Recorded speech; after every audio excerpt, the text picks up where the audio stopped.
Hello বন্ধুরা, কেমন আছো তোমরা সবাই? আশা করি অনেক অনেক ভালোই আছো।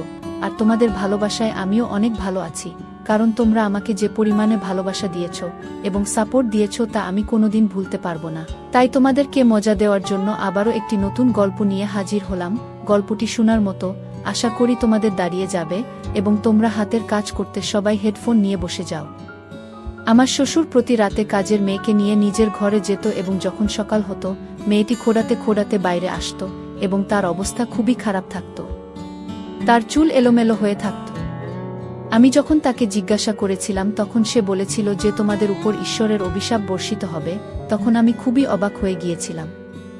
একদিন এই গোপনীয়তা উদ্ঘাটনের আশায় আমি কাজের মেয়ের জামা পরে শ্বশুরের ঘরে গেলাম এবং সেদিন যেন আমার প্রাণই বেরিয়ে গেল যখন শ্বশুর আমাকে, আমার নাম হল জিজ্ঞাসা। আমি একটি গরিব পরিবারে বড় হওয়া মেয়ে হওয়ার সত্ত্বেও আমার বিয়ে হয় একটি ধনী পরিবারে। বিয়ের আগে আমার জীবন খুবই কঠিন ছিল, কারণ আমরা 6 বোন ছিলাম। আমাদের কোনো ভাই ছিল না। আমাদের মা বাবাও এই পৃথিবীতে ছিলেন না। আমরা বোনেরা যেমন তেমন করেই আমাদের জীবনের দিনগুলো অতিবাহিত করতাম। আমার সাথে যে ছেলের বিয়ে হয়েছিল তাকে তো আমি চিনতাম না। ছেলেটি আমার বড় দিদির শ্বশুরবাড়ির তরফে। ছেলেটির মা ছিল না। তার বোনই আমাকে নিজের ভাইদের জন্য পছন্দ করেছিল এবং এইভাবেই আমার বিয়ে হয়েছিল। আমার থেকে ছোট 3 বোন ছিল এবং তারা প্রত্যেকেই কোনো না কোনো বিষয়ে দক্ষ ছিল। এই জন্য বোনেরা কোনো না কোনো কাজ করে নিজেদের জীবিকা নির্বাহ করেই নিত। আমার দিদি নিজেরই ঘর থেকে আমার বিয়ে দিয়েছিল, আর এই জন্যই আমার বিদায়ের পর সে শ্বশুরবাড়ি চলে গেছিল। আমার শ্বশুরবাড়িতে কোনো কিছুরই অভাব ছিল না। একদিন আমি আমার শ্বশুরের ঘরে গেছিলাম তার শরীরের অবস্থা দেখার জন্যে, তো ওনাকে আমার সামনে দাঁড়িয়ে থাকতে দেখে আমি অবাক হয়ে গেছিলাম। ওনাকে দেখে খুব নিষ্ঠুর মানুষ মনে হচ্ছিল এবং আমি ভয় পেয়ে যত পিছনের দিকে চলে আসছিলাম তত যেন আমার ভয়ে প্রাণ বেরিয়ে যাচ্ছিল। যত ওই মানুষটা আমার দিকে এগিয়ে আসছিল তত আমার স্বামীর বলা কথাগুলো আমার কানে প্রতিধ্বনিত হচ্ছিল। আমার স্বামী আমাকে বারবার বুঝিয়েছিল যে তার বাবার কাছে যেন আমি কখনো না যাই, বাবার ঘরে যেন আমি কখনো না প্রবেশ করি, সম্ভব হলে তার বাবার থেকে সবসময় যেন দূরত্ব বজায় রাখি। এখন আমার স্বামীর বলা সব কথাগুলো আমি বুঝতে পারছিলাম যে কেন উনি আমাকে তার বাবার কাছে যেতে বারণ করেছিলেন। আমি আমার শ্বশুরের কাছে বারবার হাত জোড় করে মিনতি করছিলাম যেন উনি আমার থেকে দূরে সরে যান এবং আমাকে যেতে দেন। কিন্তু ওই মানুষটা আমার কোনো কথাই শুনছিলেন না। কখনো আমার ওই বেচারি কাজের মেয়ের কথা মনে পড়ছিল, তো কখনো নিজের স্বামীর কথার মনে পড়ছিল এবং নিজের উপর প্রচণ্ড রাগ হচ্ছিল যে আমি কেন এই ঘরে আসতে গেলাম কারোর কথা না শুনে। কখনো কখনো কারোর কথা না শুনলে খুবই খারাপ পরিণাম পেতে হয়। না জানে কেন শ্বশুরের সেবা করার ভূত আমার মাথায় চেপেছিল এবং তার জন্যই আমি খাবার নিয়ে শ্বশুরের ঘরে চলে এসেছিলাম। হঠাৎ আমি দেওয়ালের সাথে লেগে গেলাম এবং সেখানে দাঁড়িয়েই প্রচণ্ড কাঁদতে শুরু করেছিলাম এবং জোরে জোরে চিৎকার করতে শুরু করেছিলাম, কারণ আমি খুবই ভয় পেয়ে গিয়েছিলাম এবং আমার স্বামীকে চিৎকার করে ডাকছিলাম। আমি জানতাম যে এই সময়ে ঘরে কেউই নেই যে আমার সাহায্য করতে এগিয়ে আসবে। আমাকে বাঁচানোর মতো ঘরে কেউই ছিল না। হঠাৎই আমার শ্বশুর আমার খুবই কাছে চলে এলেন এবং তারপরে যা হলো সেটা বলা আমার জন্য খুবই মুশকিল, কারণ আমার সাথে যা হয়েছিল তা খুবই ভয়ানক ছিল। আমার অ্যারেঞ্জ ম্যারেজ হয়েছিল এবং আমার বিদায়ের পর আমি শ্বশুর বাড়িতে চলে এসেছিলাম। বিয়ের প্রথম রাতে আমার স্বামীর সাথে আমার খুবই ভালো কেটেছিল, দ্বিতীয় দিনও ভালো কেটেছিল এবং তৃতীয় দিনও কেটে গেছিল। আমি দেখেছিলাম যে সকাল হতেই কাজের মেয়ে এসে আমাদের বিয়ের 2 দিন পর্যন্ত প্রচুর কাজ করে দিয়েছিল, কিন্তু আজ জানি না সে কেন আসেনি এবং কোথায় চলে গেছিল তাও জানি না। আমি যখন আমার স্বামীকে জিজ্ঞেস করেছিলাম তখন উনি খুবই ভয় পেয়ে গেছিলেন। আমি বলেছিলাম যে আজকে কাজের মেয়ে আসেনি, আমি নিজেই খাবার বানিয়ে নেব এবং বাবাকেও তার ঘরে খাবার দিয়ে আসব। আমার স্বামী একটা শুনে বলেছিলেন যে ওনার ঘরে তোমার যাওয়ার কোনো প্রয়োজন নেই, আমাকে খাবার দিয়ে দিও, আমি নিয়ে চলে যাব। আমার স্বামী এটা বলেই আমার হাত থেকে খাবারের ট্রে নিয়ে সেখান থেকে চলে যায়। আমার মনে হয়েছিল হয়তো উনি এমন করছেন কারণ আমি এই বাড়ির নতুন বউ এবং নতুন বউয়ের এত কাজ করা ভালো দেখায় না। আমি এখানকার কাউকে চিনতামও না, আশেপাশের সমস্ত লোক আমার জন্য অচেনা ছিল। বাড়িতে কেবল আমার স্বামী এবং শ্বশুর থাকতেন। কিন্তু আমি দেখেছিলাম যে আমার স্বামী তার বাবার সাথে খুব বেশি কথা বলতো না। আমার শ্বশুর অসুস্থ বারণ করতেন। আমি একবার অথবা দুবারই ওনাকে দেখেছিলাম যখন উনি ঘুমাচ্ছিলেন। অনেকদিন আমার স্বামী কাজ করতে যাচ্ছিলেন না, তাই আমি ওনাকে জিজ্ঞেস করেছিলাম যে এখন তো আমাদের বিয়ের অনেক দিন পেরিয়ে গেছে, কিন্তু এখনো আপনি কাজে কেন যাচ্ছেন না? এই প্রশ্নের উত্তর আমার স্বামীর মুখে শুনে আমি কিছুটা অবাক হয়ে গেছিলাম। কারণ উনি বলেছিলেন যে যতদিন না পর্যন্ত নতুন কাজের মেয়ে পাওয়া যাচ্ছে ততদিন পর্যন্ত উনি কাজে যাবেন না, কারণ আমি একা ঘরে থাকতে পারবো না এবং উনার বাবার সেবাও করতে পারবো না। এই কথা শুনে আমি চুপ করে গিয়েছিলাম। 2-3 জন মহিলা এসেছিলেন ঘরের কাজকর্ম করার জন্য। প্রথম তো সেই মহিলারা কাজ করার জন্য রাজি হয়ে যেত, কিন্তু 2-3 দিন পেরোতে না পেরতেই তারা আমার কাছে এসে বলতো যে আমরা এমন বাড়িতে কাজ করতে পারবো না যেখানে মেয়েদের কোনো সম্মান দেওয়া হয় না। ওদের কথা শুনে তো আমি অবাক হয়ে যেতাম যে ওরা এরকম কেন বলছে। আমার স্বামী তো আমাকে খুবই সম্মান করেন এবং কোনো মেয়ের দিকে উনি চোখ তুলে তাকান পর্যন্ত না। এই জিনিসটাও আমি লক্ষ্য করেছিলাম যে উনি খুবই সম্মান করার মতো একজন মানুষ। আমি এই ব্যাপারটা যখন আমার স্বামীকে বলেছিলাম তখন উনি আমাকে বলেছিলেন যে ঘরে কোনো মহিলা এলে তার সাথে তোমার কথা বলার কোনো প্রয়োজন নেই। আমি নিজে আমার ইচ্ছে অনুযায়ী একজনকে কাজে নিযুক্ত করে দেব যাকে আমার ইচ্ছে হবে। আমি আমার স্বামীর কথা শুনে চুপ করে এসেছিল কাজের জন্য, কিন্তু সেই মেয়ে সবসময় চুপচাপ থাকত। ঘরেও সে খুবই ভীত সন্ত্রস্ত হয়ে থাকতে এবং আমার সাথেও খুব একটা কথা বলতো না। আমার ছোটবেলাতেই আমার মা বাবার মৃত্যু হয় এবং তখন থেকেই আমার মনে হতো যে আমি আমার শ্বশুরকেই বাবার মতো সেবা করব, ওনাকে নিজের বাবার স্থানে বসাবো। কারণ আমি সব সময় এটাই ভেবেছি যে আমার বাবা নেই, আমি আমার শ্বশুরকেই আমার বাবা হিসেবে মেনে নেব। কিন্তু আমার স্বামী কখনো আমাকে আমার শ্বশুরের কাছেও যেতে দেননি, এমনকি তার কাছে যেতে কঠোর নিষেধাজ্ঞা জারি করেছিলেন। উনি আমাকে বলতেন যে খুবই খারাপ হয়ে যাবে যদি আমি ওনার বাবার ঘরের আশেপাশেও যাই তাহলে। জানি না কেন উনি এত বারণ করতেন। একদিন আমি ঘরে বসে ফোনে নিজের বোনের সাথে কথা বলছিলাম আর কাছেই কাজের মেয়েটি দাঁড়িয়েছিল। ফোন কাটার পরে কথার ছলে আমি ওকে বলেছিলাম যে জানি না কেন আমার স্বামীর কি সমস্যা যে উনি নিজের বাবার সাথে আমাকে কথা পর্যন্ত বলতে দেন না। যখনই আমার মনে হতো যে আমি আমার শ্বশুরের সেবা করব তখনই উনি খুবই রেগে যেতেন। আমি আমার পুরো জীবনে কখনো আমার বাবার সেবা করিনি, সেজন্য আমার মন খুব চায় যে আমি আমার শ্বশুরের সেবা করি। কাজের মেয়েটি আমার দিকে তাকিয়ে আমাকে বলল যে মালকিন, আপনার স্বামী খুবই ভালো করেন যে আপনাকে ওনার বাবার কাছে যেতে দেন না, আর আপনার জন্যও এটা ভালো হবে যে আপনি আপনার শ্বশুরের থেকে দূরে থাকুন। আমি খুবই অবাক হয়ে কাজের মেয়েটির দিকে তাকিয়ে থাকলাম এবং আমার খুবই অদ্ভুত লাগলো যে সেও আমার শ্বশুরের নামে এ ধরনের কথা বলছে। তখন আমার খুবই রাগ হল, কিন্তু আমি চুপ করে গেলাম।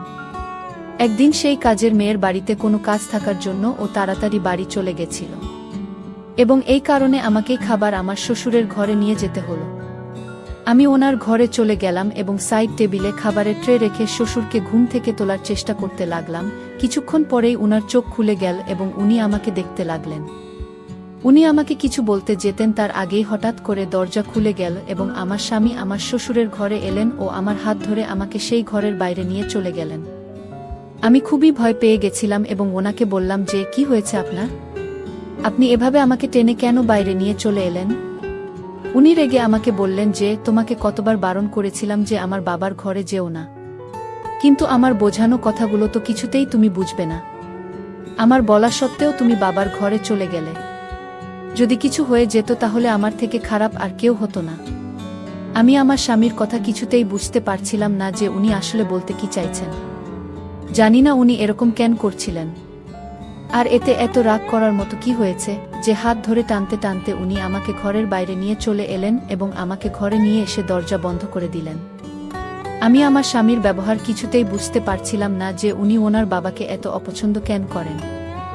উনার বাবাকে তো আমার ভালো মানুষ বলেই মনে হয়, কিন্তু ধীরে ধীরে বুঝতে পারলাম যে রহস্য তো কিছু একটা অবশ্য আছেই, যে কারণে আমার স্বামী তার বাবার কাছ থেকে আমাকে দূরে রাখেন। একদিন হঠাৎ আমার শরীর খুবই খারাপ হয়ে গেছিল এবং যার কারণে আমি উঠতে পর্যন্ত পারছিলাম না।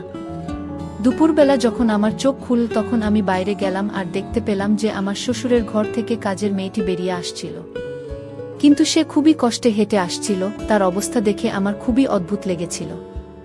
জানি না কেন ওর কি হয়েছিল, ওর পুরো চেহারা ঘামে ভিজে গেছিল এবং চুলও এলোমেলো ছিল। ওর অবস্থা এতই খারাপ ছিল যে ওকে দেখে আমি চিন্তিত হয়ে পড়েছিলাম। মেয়েটির কাছে গিয়ে আমি ওকে জিজ্ঞেস করেছিলাম যে ওর কি হয়েছে। ও প্রথমে খুব ঘাবড়ে গেছিল এবং এদিক ওদিক দেখতে লেগেছিল এবং তারপর বলল যে কিছুই হয়নি মালকিন, আমি শুধু সিটি মুছছিলাম আর তারপরে আমি পা পিছলে নিচে পড়ে গেছিলাম। কিন্তু মেয়েটির অবস্থা দেখে আমার খুবই অদ্ভুত লেগেছিল। আমি ওকে বললাম যে ঠিক আছে, তুমি ছুটি নিয়ে বাড়ি যাও এবং বাড়ি গিয়ে আরাম কর। বাকি সব কাজগুলো আমি নিজেই করে নিতে পারবো। কিন্তু সে আমার কথা মানছিল না। সে মাথা নাড়াতে লাগলো এবং বলল যে না মালকিন, মালিক আমাকে বারণ করে দিয়েছেন যে যতক্ষণ না মালিক বাড়ি ফিরছেন আমি এখান থেকে যেন কোথাও না যাই। আমি বললাম যে সেটা কোনো ব্যাপার না, শুধু শ্বশুরমশাইয়ের ঘর পরিষ্কার করা বাকি রয়েছে, সেটা আমি নিজেই করে নিতে পারবো। এবং এই বলে যেই আমি উনার ঘরের দিকে যেতে লাগলাম তখনই হঠাৎ করে কাজের মেয়েটি ভয় পেয়ে আমার হাত ধরে নিল এবং আমাকে কিছুতেই ভিতরে যেতে দিচ্ছিল না। আমি বললাম, তোমার কি হয়েছে? আমাকে যেতে দাও। তোমার অবস্থা এখন কাজ করার মতো নেই, তুমি নিজের ঘরে গিয়ে বিশ্রাম করতে পারো। তখন সে বলল, না মালকিন, আমি আপনাকে ঘরের ভিতরে যেতে দিতে পারবো না। সে আমাকে ভিতরেও যেতে দিল না এবং আমাকে নিয়ে রান্নাঘরে চলে এলো এবং বলল যে আমি আপনার জন্য খাবার বানিয়ে দিচ্ছি, আপনি তো এখনো পর্যন্ত খাবার খাননি। আমি ওর অবস্থা দেখছিলাম যে ও খুবই ঘাবড়েছিল এবং ঠিক করে তো ও চলতেও পারছিল না। আমি মেয়েটার কবজিতে দেখলাম যে সেখানে কিছু অদ্ভুত দাগ রয়েছে। আমি আর এরপর মেয়েটিকে কিছু জিজ্ঞেস করিনি। কিন্তু রাতে যখন আমার স্বামী ঘরে ফিরে তখন আমি ওনাকে সব কথা খুলে বলি। সে বলে যে হয়তো কাজের মেয়েটির সাথে তার স্বামীর ঝগড়া হয়েছে এবং ঝগড়ার পরেই সে এখানে এসেছে। তাতে তোমার কি যায় আসে? নিজের কাজের প্রতি খেয়াল রাখো। কোনো কাজের মেয়েকে এত প্রশ্ন জিজ্ঞেস করার কোনো প্রয়োজন নেই, না হলে সে কাজ ছেড়ে চলে যাবে। আমার স্বামী আমাকে খুবই ভালোবাসতেন, কিন্তু যখনই আমি উনার সাথে এই ধরনের কোনো কথা বলতাম তখন উনি আমাকে ভালোবাসার কথা পুরোপুরি ভুলে যেতেন, উপরন্তু আমার উপর রাগ করতেন। আমার স্বামী আমাকে বললেন যে অন্যদের খোঁজখবর নেওয়া বন্ধ করো এবং চুপ করে শুয়ে পড়ো। এইটা বলে তিনি নিজে শুয়ে পড়লেন। কিন্তু আমার একদমই ঘুম আসছিল না। রাতে তখন ঠিক কটা বাজে ঠিক জানি না, আমার হঠাৎ চোখ খুলে গেল এবং আমি ঘরের বাইরে বেরোলাম। হঠাৎই আমার শ্বশুরের ঘরের থেকে কারোর আওয়াজ শুনতে পেলাম। আমি এমন মনে হচ্ছিল যেন আমার শ্বশুর কাউকে বকাঝকা করছেন। আমি খুবই চিন্তিত হয়ে পড়লাম যে এত রাতে আমাদের বাড়িতে তো কেউই থাকে না, তাহলে আমার শ্বশুর এভাবে কার সাথে ঝগড়া করছেন আর কাকেই বা এত বকছেন। আমি তাড়াতাড়ি আমার স্বামীর কাছে গেলাম এবং তাকে জাগানোর চেষ্টা করলাম। আমি ওনাকে ঝাঁকানি দিয়ে জাগিয়ে তুললাম, তো উনি খুবই রেগে গিয়ে আমাকে বললেন যে কি হয়েছে তোমার, এত রাতে এভাবে চিৎকার করছো কেন? আমি ওনাকে বললাম যে জানি না বাবার কি হয়ে গেছে, উনি কারো সাথে ঝগড়া করছেন। যান আপনি দেখে আসুন যে ঘরে কে আছে। আমার স্বামী তখন খুবই ভয় পেয়ে গেলেন এবং আমাকে বললেন যে তুমি এখন শুয়ে পড়ো, নিশ্চয়ই তোমার কোনো ভুল ধারণা হয়েছে। আমার স্বামী কিছুতেই ঘরের বাইরে গেলেন না এবং আমাকে বারবার বলছিলেন যে তুমি শুয়ে পড়ো, কোনো ধরনের আওয়াজে আসছে না। কিন্তু আমি পরিষ্কার আমার শ্বশুরের গলার আওয়াজ শুনতে পাচ্ছিলাম। আমি খুবই চিন্তিত হয়ে পড়লাম এবং আমার স্বামীকে রাগের সাথে বললাম, আপনার তো নিজের বাবার জন্য কোনো চিন্তাই হয় না। আমি আপনাকে কতক্ষণ ধরে বলছি যে আপনার বাবা কারো সাথে ঝগড়া করছেন, কিন্তু আপনার কানে তো কোনো আওয়াজই আসছে না। আমি নিজেই গিয়ে দেখছি এবার। আমি যখনই যেতে চাইলাম তখনই উনি আমার হাত ধরে এমনভাবে ধাক্কা দিয়ে আমাকে বিছানায় বসিয়ে দিলেন যে আমি ব্যথায় কাতর হয়ে পড়লাম। উনি আমাকে বললেন যে এখানেই শান্তি সহকারে বসে যাও, তোমার কোথাও যাওয়ার কোনো প্রয়োজন নেই। আমি নিজেই গিয়ে দেখে আসছি। একটা কথা তোমাকে আমি যতবারই বোঝাই না কেন তুমি কিছুতেই বুঝতে চাইছো না। সে বেরোনোর সময় ঘরটাকে তালা মেরে দিয়ে গেল এবং রেগে আমাকে বলল যে বাইরে আর বেরোনোর চেষ্টা করবে না। আমি চুপচাপ গিয়ে নিজের বিছানায় শুয়ে পড়লাম, কিন্তু আমার বারবার নিজের শ্বশুরের কথায় মাথায় আসছিল। আমি একদমই ঘুমাতে পারিনি কারণ আমার মাথায় সারাক্ষণ চিন্তা ঘুরপাক খাচ্ছিল। পরের দিন আমার স্বামীর ওঠার আগেই আমি ঘুম থেকে উঠে পড়েছিলাম এবং স্বামীর জন্য খাবার বানাতে চলে গেছিলাম।